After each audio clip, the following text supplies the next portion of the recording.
یہ بتائیے ہم صاحب، اکثر لوگ کہتے ہیں، آج کے دور میں آپ نے سنا ہوگا، علماء بھی متفکر ہوتے ہیں، دین کے ساتھ خیر خواہی کا جذبہ رکھنے والے لوگ بھی کہتے ہیں جی الحاد کا بڑا غلبہ ہے اور الحاد کا ایک طرح کا چیلنج ہے جو اس وقت دنیا کو درپیش ہے۔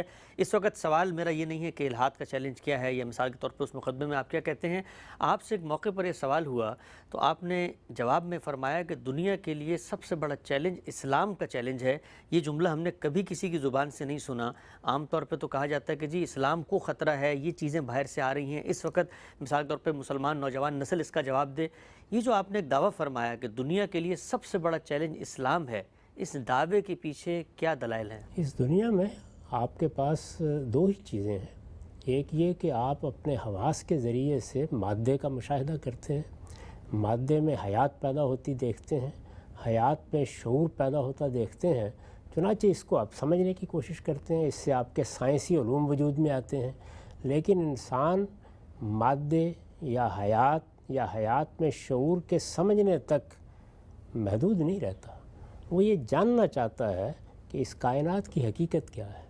مادہ ہے، یہ تو ایک واقعہ ہے، آیا کہاں سے ہے؟ مادے میں شعور پیدا ہوتا ہے، یہ ایک واقعہ ہے، لیکن یہ شعور پیدا کیسے ہوتا ہے؟ اور اس سے پہلے حیات کیسے پیدا ہوتی ہے؟ یہ بڑے بنیادی سوالات ہیں۔ اب ظاہر ہے کہ ان بنیادی سوالات سے صرف نظر کر کے سائنس کا سفر شروع کیا گیا ہے۔ یعنی پہلے یہ مان لیا گیا ہے کہ یہ سوالات اس وقت ہمارا موضوع نہیں ہے۔ یہ ہو سکتا ہے کہ کبھی ہم ان کو موضوع بنائیں، لیکن اس وقت یہ ہمارا موضوع نہیں ہے۔ چنانچہ انسان نے اپنی پوری توجہ ان پچھلی 2-3 صدیوں میں اس دنیا پر مرکوز کر لی ہے۔ اگر آپ دیکھیں تو یہ جو سیکولرزم کی اصطلاح ہے، یہ وجود میں کہاں سے آئی تھی؟ اب تو اس نے بہت سے دوسرے مفاہیم پیدا کر لیے ہیں، لیکن یہ وجود میں یہیں سے آئی تھی کہ تھوڑی دیر کے لیے مذہبیات، ما بعد طبیعیات کو ایک طرف رکھ کے اپنی دنیا کو تو کچھ بہتر کر لیں۔ اس کے معاملات تو جو اللہ تعالیٰ نے ہمیں عقل دی ہے اس کی روشنی میں سمجھ لیں۔ تو یہ چیز انسان کی توجہات کا مرکز بن گئی، یعنی انسان توجہات کا مرکز بن گیا۔ انسان کی بہبود، انسان کی بہتری، انسان کہاں رہتا ہے، اس کو کیا ماحول میسر ہے، وہاں اسے کیا سہولتیں میسر ہیں، یہ سہولتیں کیا بڑھائی جا سکتی ہیں، انسان کو جو اللہ نے صلاحیتیں دی ہیں کیا ان میں اضافہ کیا جا سکتا ہے، ساری توجہات کا مرکز یہ چیز بن گئی۔ اس کے غیر معمولی نتائج نکلے ہیں۔ یعنی آج ہم جس دنیا میں رہتے ہیں، اگر اس دنیا کو آج سے 200-300 سال پہلے کا کوئی آدمی آ کر دیکھے تو یہ واقعہ ہے کہ وہ باور نہ کرے کس دنیا میں آ گیا ہے۔ یعنی اس کے لیے یہ بالکل ایک اجنبی دنیا تھی۔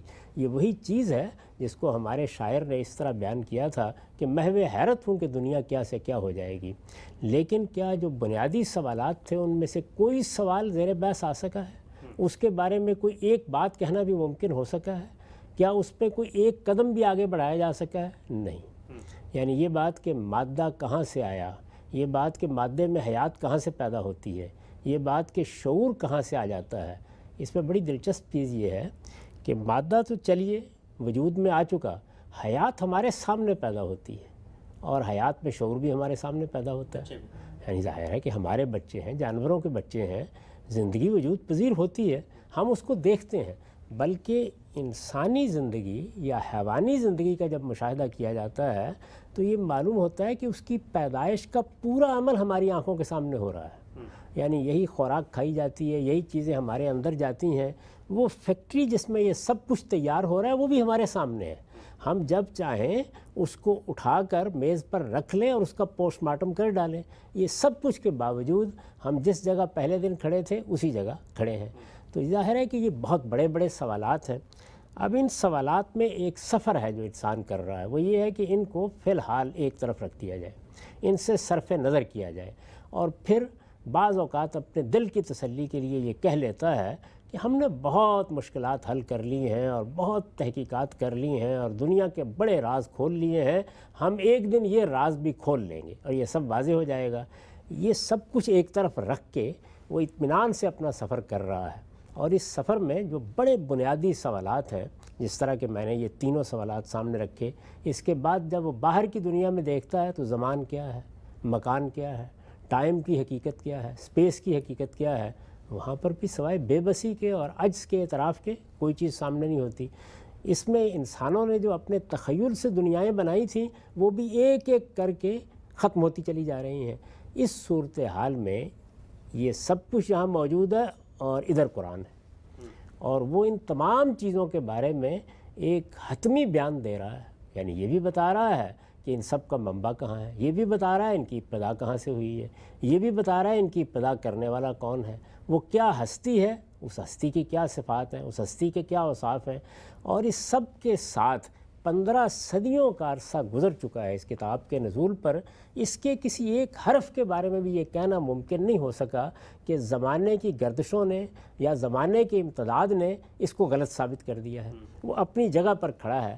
تو اس لیے جب سائنس کا علم ترقی کے اس مقام پر کھڑا ہو گیا ہے اور اس کے مقابل میں سائنس سے ماورا کیا علم ہے، کائنات سے ماورا کیا علم ہے، طبیعیات سے ماورا کیا علم ہے، ظاہر ہے کہ اس علم کے بارے میں تخیلات کی دنیا ختم ہو چکی جو افلاطون سے لے کر برگساں تک فلسفیوں نے آباد کی تھی. اگر کھڑا ہے کوئی تو کون کھڑا ہے؟ وہ قرآن ہی کھڑا ہے. اور جب وہ کھڑا ہے تو اس کا مطلب ہے ایک چیلنج کے ساتھ کھڑا ہے. یعنی وہ چیلنج دے رہا ہے، وہ اس کے ہاں موجود ہے. وہ یہ کہتا ہے کہ کیا دنیا میں کبھی کسی انسان کی کتاب کو یہ زندگی مل سکی ہے؟ کبھی ایسا ہو سکا ہے کہ کسی انسان کی کتاب اس طرح کے تضاد سے بالکل پاک ہو جائے؟ کبھی یہ ہو سکا ہے کہ وہ وقت کی قید سے ماورا ہو جائے اور اس میں کوئی ادنا درجے کی چیز بھی دریافت کرنی ممکن نہ ہو؟ یہ ممکن ہے کہ انسان گفتگو کرے اور اپنے زمانے کے علم سے متاثر نہ ہو جائے، اپنے زمانے کی تحدیدات میں نہ رہے. یہ ساری چیزیں ظاہر ہے کہ سوال پیدا کرتی ہیں. تو یہ سوال ہے جس کے ساتھ قرآن مجید یہ چیلنج دے رہا ہے کہ لو کان من عند غیر اللہ لوجدوا فیہ اختلافا کثیرا. اگر یہ کتاب کسی انسان کی کتاب ہوتی تو تم اس میں تضادات دیکھتے. کہہ رہا نا یہ بات. اور تم اس کے پیغمبر کی زندگی پر نظر ڈالتے تو شاعروں کی طرح، ادیبوں کی طرح وہ بھی اسی طرح سے ٹرائل اور ایرر، صحیح و خطا سے گزرتا ہوا نظر آتا. کبھی نظر آیا تمہیں؟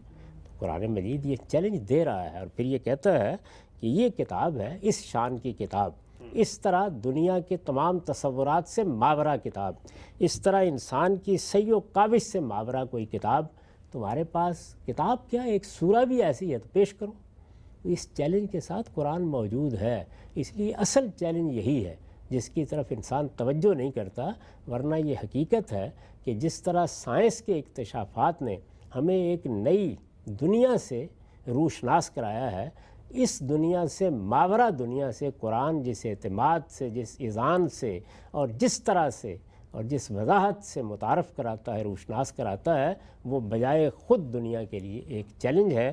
چاہیں تو اس کے سامنے سر تسلیم خم کر کے اس پیغمبر کی بات کو مان لیں جو آسمان و زمین کی ساری حقیقتوں کے بارے میں خدا کی خبر دینے آیا تھا، اور چاہیں تو اس سے صرف نظر کر کے رہیں، لیکن اس کی آنکھوں میں آنکھیں ڈال کر اس کی تردید کرنا، اس سے گریز کرنا ممکن ہی نہیں. بہت ہی خوب ہم صاحب، بڑی ہی اہم بات آپ نے فرمائی. اچھا، اس بڑے سوال کا تو آپ نے جواب دیا کہ چیلنج کیسے بنتا ہے. ایک ضمنی پہلو جو زیر بحث ہے، لوگ اکثر اس پہ گفتگو بھی کرتے ہیں. آپ نے فرمایا تھا کہ کوئی کتاب ایسی نہیں ہے کہ جو اس طریقے سے کھڑی ہوئی ہو جس کے اندر کوئی تضاد نہ ہو. لوگ عام طور پر مثالیں دیتے ہیں، کہتے ہیں مثال کے طور پر جی غالب کی کتاب تھی 300 سال آج تک ریلیونٹ ہے، لوگ پڑھ رہے ہیں، کتاب تو زندہ ہے، آگے ٹریول کر رہی ہے. ہمارے ہاں روز فزکس کے لوگ کتابیں لکھ رہے ہوتے ہیں، نصاب کا حصہ ہے، کتنے عرصے سے چل رہی ہے. تو کتابیں تو بہت ساری ہیں جو پرانی اب تک چلی آ رہی ہیں. ایسی کوئی ایک کتاب بھی نہیں.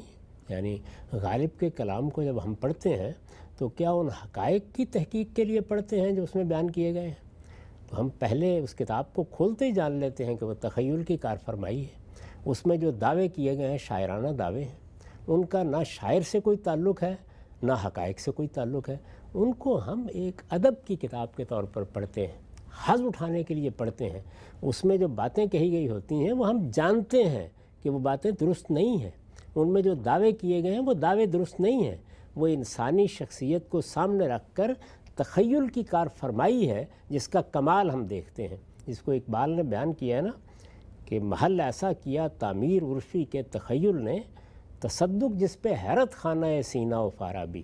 تو شاعری اس کا نمونہ ہوتی ہے اور اس سے لطف بھی اسی لحاظ سے اٹھایا جاتا ہے. وہ تو ہم امرؤ القیس کو بھی پڑھتے ہیں، آج بھی پڑھتے ہیں.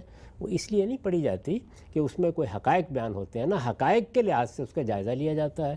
ورنہ کتنے تبصرے ہیں میں بتا سکتا ہوں کہ وہ اقبال کے ہاں وہ چیزیں موجود ہیں جو اب بالکل غیر متعلق ہو چکی ہیں۔ مثلا آپ سے ایک دو وہ حقائق موجود ہیں جن کے بارے میں انہوں نے اپنے زمانے کے علم کے لحاظ سے گفتگو کی ہے، وہ چیزیں موجود ہیں جن کے بارے میں اب نئی تحقیقات ہمارے سامنے آ چکی ہیں۔ آپ ریکنسٹرکشن کو پڑھ لیں، اس میں بھی مل جائیں گی، آپ ان کی شاعری کو دیکھ لیں، اس میں بھی پڑھ لی جائیں گی۔ نئی تحقیق آپ کو بتائے گی کہ اصل میں جبل الطارق کیا تھا اور حملہ کس نے کیا تھا، اور وہ آپ کو بتائیں گے کہ جو زبان زد عام حقائق ہے کہ وہاں جا کے انہوں نے اپنی کشتیاں جلا دی۔ تو ایسی دسیوں مثالیں جو دی جا سکتی ہیں، وہ تو ایک نئی دنیا میں ہم چلے جائیں گے۔ دنیا میں کسی کلام کے لیے ممکن ہی نہیں ہے کہ وہ 50-100 سال سے زیادہ دنیا میں کھڑا رہ سکے۔ ٹھیک ہے، نقطہ آپ نے واضح فرمایا ہم صاحب۔